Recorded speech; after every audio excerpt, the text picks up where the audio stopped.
కుంభకోణానికే తెరచేసిన నేపథ్యంలో ఈయన ఏదో ఒక అమాయకుల్లాగా, ఏమి తెలియని వ్యక్తిలాగా, అసలేదో ఈయన గాంధీ మహాత్ముడు లెవెల్లో ఉప్పు సత్యాగ్రహానికి పోతూ ఉంటే ఆయన ఏదో ఆపినట్టు, ఆయన ఏదో ఏమీ తెలియని అమాయకుడిని తెచ్చి అరెస్ట్ చేస్తా ఉన్నట్టు, ఏమి డ్రామాలండి, ఏమి నాటకాలండి. నిన్న అభినయ దర్శను అక్కడ ఒక డ్రామా చేసి ఆ రకంగా దొరికిపోయాడు. అట్లాగే ఇక్కడ జోగి రమేష్ ఇక్కడ ఒక డ్రామా చేసి, ఈ వైసీపీ నాయకులు, వైసీపీకి సంబంధించిన ఈ సానుభూతి పరులు అంతా డ్రామా ఆర్టిస్టే సార్. ఎక్కడికన్నా వెళ్ళండి ఏదో ఒక డ్రామా చేయడం, ప్రజలకు మసిపూసి మారేడుకాయ చేసి చూపించడం, ఆ రకంగా వీళ్ళ డ్రామాలు బయటపడడం, అరెస్ట్ అవ్వడం. దానికి సంబంధించి నిన్న అభినయ దర్శనం ఒక స్పెషల్ ట్రీట్మెంట్ అక్కడ భారీగా బుక్ అవడం, వీళ్ళు చేసే పనులు. ఇక్కడ జోగి రమేష్ గారు, నేను అంటున్నాను సార్, ఇప్పుడు మీరు ఈ కల్తీ మద్యం కేసులో ఇరుక్కోవడం ఎందుకు, ఏ రకంగా పాటలు పాడడం ఎందుకు, ఏ రకంగా పొట్లంట చెట్లంట పరిగెట్టడం ఎందుకు, బైకుల్లో పాయిపోవడం ఎందుకు, పోలీసులు విచారణకు రమ్మన్నప్పుడు లేదంటే అరెస్ట్ చేసి తరలించేటప్పుడు ఈ మాదిరిగా డ్రామాలు చేయడం ఎందుకు, ఎందుకు ఈ రకంగా చేస్తున్న వారికే తెలియాలి. ఎన్ని మాటలు మాట్లాడారు సార్ జోగి రమేష్, రానా లోకేష్ గారి గురించి ఎన్ని మాటలు మాట్లాడాడు సార్. అసలు ఎలక్షన్ ముందు ఎన్ని మాట్లాడాడు. ఇన్ని తప్పులు చేసే వ్యక్తి, ఇంత దారుణంగా ప్రజలను వంచిన వ్యక్తి, ఇంత దారుణంగా నకిలీ మద్యం కేసులు ఇరుక్కున్న వ్యక్తి, వందల కోట్ల రూపాయల అవినీతి సామ్రాజ్యం అది, ఒక కుంభకోణము, అలాంటి దాంట్లో ఇరుక్కున్న వ్యక్తి నారా లోకేష్ గారి గురించి ఎన్ని మాట్లాడాడు సార్. అంటే ఇంకొక 30 సంవత్సరాలు జగన్మోహన్ రెడ్డి అధికారంలో ఉంటారు, మాకేమవుతుంది అని ఒక దొరతనమా ఇది, లేదంటే భయం లేని తత్వమా, లేదంటే నా వెనకల జగన్మోహన్ రెడ్డి గారు ఉన్నారు, ఆయనే పెద్ద కుంభకోణాలు చేసి వేల లక్షల కోట్లు గడించాడు, నేను చేసేది అంతలే అని ఒక కాపాడతారులే, నేను ఒక బీసీ నేతను, నేను లేకపోతే పార్టీకి దిక్కు లేదు విజయవాడలో, కాబట్టి నన్ను ఖచ్చితంగా కాపాడుకుంటారులే అనే ఒక లెక్కలేందనమా, అది మరి ఆయనే చెప్పాలి సార్. అది విజయశేఖర్ రెడ్డి గారు దీనిలో 25 మంది నిందితులు ఉన్నారు, 89 మంది ఇందులో సాక్షులు ఉన్నారు అంటున్నారు.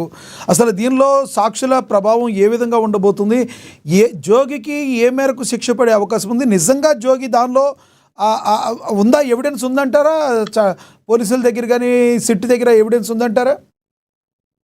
సార్ మీకు ఈ మెలో డ్రామా ఎక్కడ స్టార్ట్ అయింది, ఎక్కడి నుంచి ఇది ముందుకు వచ్చింది, ఏ రకంగా ఈ అద్దెపల్లి జనార్దన్ రావు ఈ జోగి రమేష్ అడ్డ పెట్టుకొని ఏ రకంగా ఈ మొత్తం కుంభకోణానికి తెరదీశారు, ఏ రకంగా ఇది ఇప్పుడు కాదు సార్, ఈ గవర్నమెంట్ లో స్టార్ట్ అయింది కాదు, వైసీపీ గవర్నమెంట్ లోనే ఒక పక్క రాజు యథేచ్ఛగా ఆయన ఒరిస్సా నుంచి లేదంటే వెస్ట్ బెంగాల్ నుంచి లోళ్లు మద్యాన్ని, నకిలీ మద్యాన్ని ఇక్కడ తెచ్చి సెకండ్స్ ను థర్డ్స్ ను ఇక్కడ భారీ అమ్ముతున్న నేపథ్యంలో వేల లక్షల కోట్లు గడిస్తున్న నేపథ్యం ఓ పక్క, అంటే వాళ్ళ రాజు అంటే జగన్మోహన్ రెడ్డి గారు ఒక పక్క, అట్లాగే వాళ్ళ ఎంపీ ఆయన పెద్దిరెడ్డి మిథున్ రెడ్డి ఒక పక్క, అట్లాగే వాళ్ళ మాస్టర్ మైండ్ రాజకేశ్ రెడ్డి ఒక పక్క, ఇలా రకరకాల వ్యక్తులు ఒక పక్క వేల లక్షల కోట్లు కొట్టేస్తుంటే నేనేమన్నా తక్కువ, నేను సంపాదించుకోకూడదా అని జోగి రమేష్ ఇంకో పక్క అద్దెపల్లి జనార్దన్ రావుకు సంబంధించిన అక్కడ ఒక బార్ అండ్ రెస్టారెంట్ లేకపోతే కొన్ని వైన్ షాపులు విజయవాడలో ఉండే పరిస్థితి, సరిగా నడవని పరిస్థితి,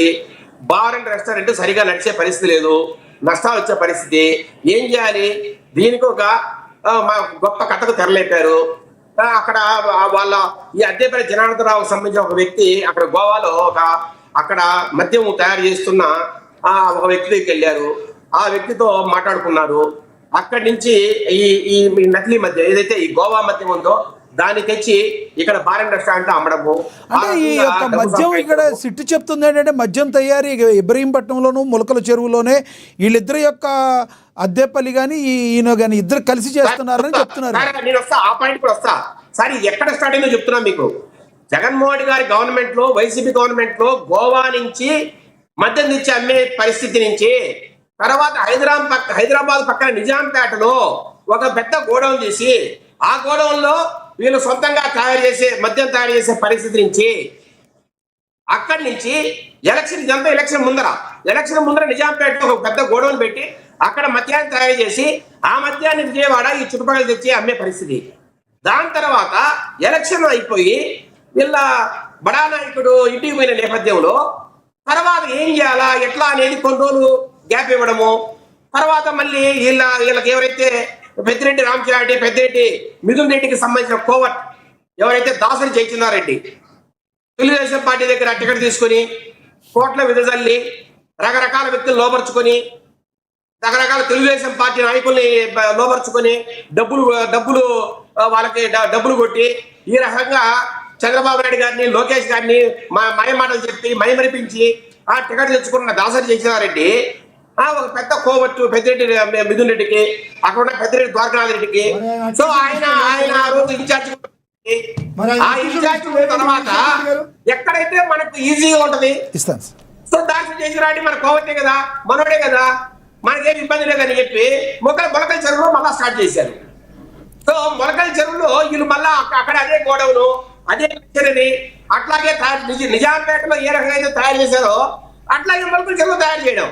మొలకల చెరువు నుంచి ఇబ్రహీంపట్నం ఈ రాష్ట్రంలో రకరకాల స్థావరాలకు సార్ నిజాంపేటలో వీళ్ళు మద్యాన్ని తయారు చేసే క్రమంలో అక్కడి నుంచి తమిళనాడుకు మహారాష్ట్ర కూడా పంపించారు.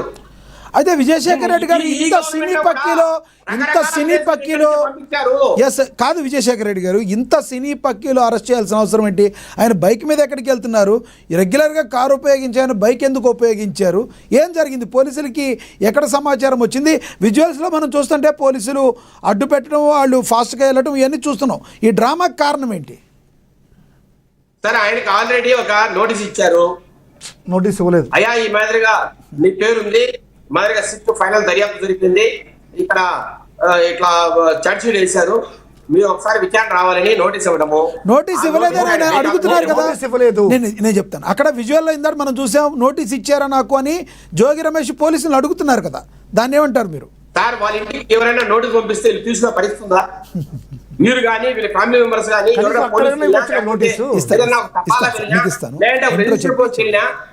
సార్ ఏదైనా ఒక రిజిస్టర్ పోస్ట్ వెళ్ళినా లేదంటే ఒక తపాలా వెళ్ళినా వీళ్ళు తీసుకునే పరిస్థితిలో ఉన్నారా? వీళ్ళు అసలు రాష్ట్ర ప్రభుత్వాన్ని గౌరవిస్తున్నారా? పోలీసులు గౌరవిస్తున్నారా? ఎక్కడ లేని దొరతనం అండి ఇది.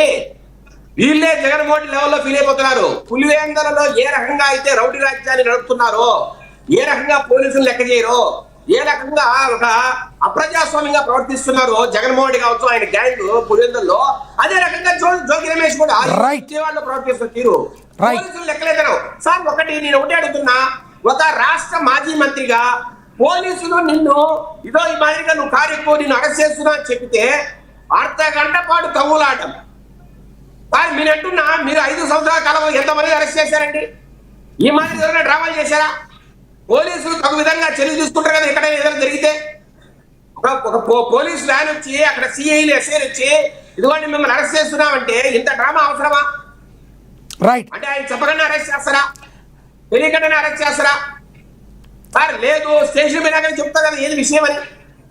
అట్లా కాకుండా ఒక అర్ధ గంట 3/4 గంట డ్రామా చేయడం. మీరు ఎంతమంది అరెస్ట్ చేశారండి వైసీపీ గవర్నమెంట్ లో? మా రాష్ట్ర అధ్యక్షుడు అచ్చెన్నాయుడు దగ్గర నుంచి, అట్లాగే కొల్లు రవీంద్ర గారి దగ్గర నుంచి, ఆఖరికి మా మాజీ ముఖ్యమంత్రి ఆ రోజు